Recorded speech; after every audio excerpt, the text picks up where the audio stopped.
3 കൗതുകകരവും രസകരവുമായ വാർത്തകൾ ഇന്ന് ശ്രദ്ധയിൽപ്പെടുകയുണ്ടായി. കൗതുക വാർത്തകൾ നമ്മൾ ഇതുവരെ ചർച്ച ചെയ്തിട്ടില്ലാത്തതുകൊണ്ട് ഈ 3 കൗതുക വാർത്തകൾ ഒന്ന് സംസാരിക്കാമെന്ന് വിചാരിച്ചു.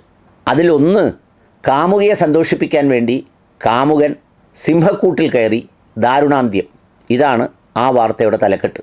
സാധാരണ കല്യാണം എന്ന് പറയുന്ന ചടങ്ങാകുന്ന ചില സംഗതിയിൽ ചില സിംഹന്മാരും ചില സിംഹികളും ഒക്കെ കയറി പലർക്കും ജീവൻ നഷ്ടപ്പെട്ടില്ലെങ്കിലും അവരുടെ എടുത്തുചാട്ടവും ദേഷ്യവും അതുപോലെ കുത്തിമറിയലും ഒക്കെ ഒന്ന് ശാന്തമായി ഒരു തരത്തിൽ മരിച്ച് ജീവിക്കുന്നവരും മരിച്ച് പുനർജനിച്ചവരും ഒക്കെ ധാരാളമായുണ്ട്.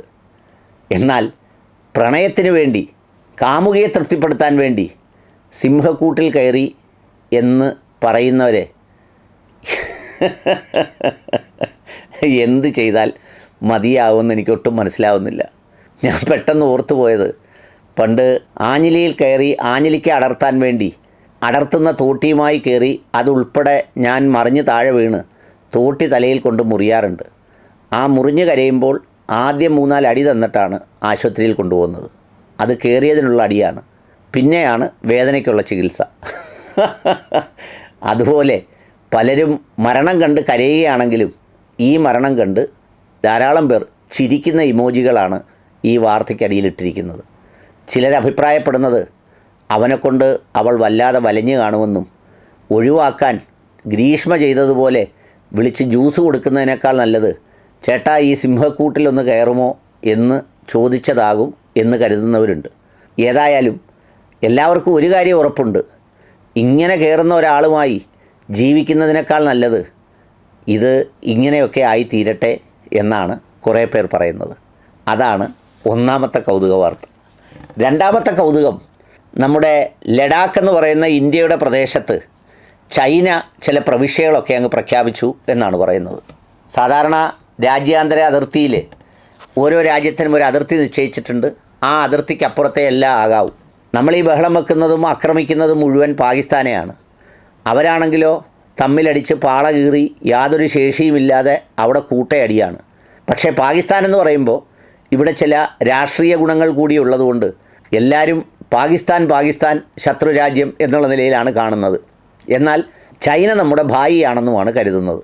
കാരണം ചൈനീസ് ഉൽപ്പന്നങ്ങൾ, മറ്റുള്ള ധാരാളം സാധനങ്ങൾ, ചൈനീസ് മാർക്കറ്റുകൾ, ചൈനീസ് ഷോപ്പ് അടക്കം എല്ലാം ഉണ്ട്. പണ്ടെങ്ങാണ്ട് ചൈനയുടെ ഏതാണ്ടെല്ലാം ഒന്ന് നിരോധിച്ചു എന്നൊക്കെ പറഞ്ഞ് എന്തൊക്കെയോ കേട്ടതല്ലാതെ ആ നിരോധിച്ചതൊക്കെയും അതിൻ്റെ ഇരട്ടിയിൽ വീണ്ടും മാർക്കറ്റിലേക്ക് വന്നിട്ടുണ്ട്. സംഗതി ഇപ്പോൾ നമ്മുടെ സ്ഥലത്ത് കയറി ചില പ്രവിശ്യകൾ പ്രഖ്യാപിച്ചു, രാജ്യം അതിൻ്റെ പ്രതിഷേധം അറിയിച്ചിട്ടുണ്ട് എന്നൊക്കെയാണ് പറയുന്നത്. ഇതിനു മുമ്പും അരുണാചലിലെ ചില പ്രദേശങ്ങളിലും ഇതുപോലെ നമ്മുടെ ധീര സൈനികരുടെ പോസ്റ്റുകളിൽ ആക്രമിക്കുകയും ഒക്കെ ചെയ്തു.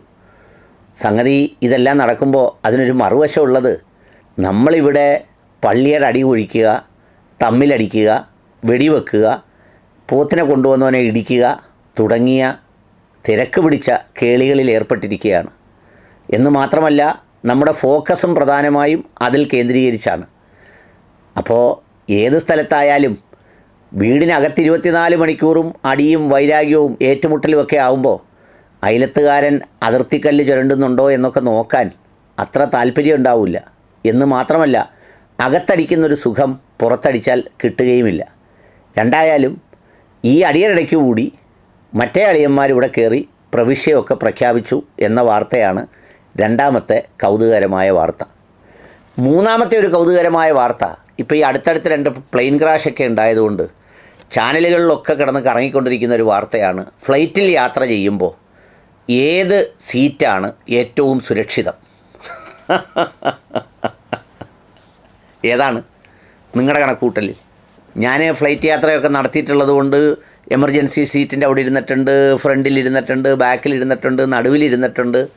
ഈ ഫ്ലൈറ്റ് ജേർക്കിങ് വരികയോ മുകളിൽ ചെല്ലുമ്പോൾ ഡിസ്റ്റർബൻസ് വരികയോ ഒക്കെ ചെയ്താൽ എൻ്റെ സീറ്റാണ് സേഫ് എന്ന് ഇന്ന് വരെ തോന്നിയിട്ടേ ഇല്ല. എൻ്റെ അഭിപ്രായത്തിൽ ഏറ്റവും സേഫ് സീറ്റ് ഏതാണെന്ന് ചോദിച്ചാൽ ഉടയതമ്പുരാൻ ആയുസ് കൽപ്പിച്ചിരിക്കുന്ന സീറ്റ് ഏതാണോ ആ സീറ്റാണ് ഏറ്റവും സേഫ്. ഇത് ഇത്രമേൽ ചർച്ച ചെയ്യാൻ കാരണം എന്താണെന്ന് ചോദിച്ചാൽ, ഒരു എയർലൈൻസ് തകർന്നപ്പോൾ 2 പേര് രക്ഷപ്പെട്ടു.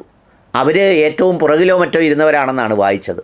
അപ്പോൾ പുറകു ഭാഗത്ത് ഒന്നും സംഭവിക്കാത്തതുകൊണ്ട് അങ്ങനെ രക്ഷപ്പെട്ടു.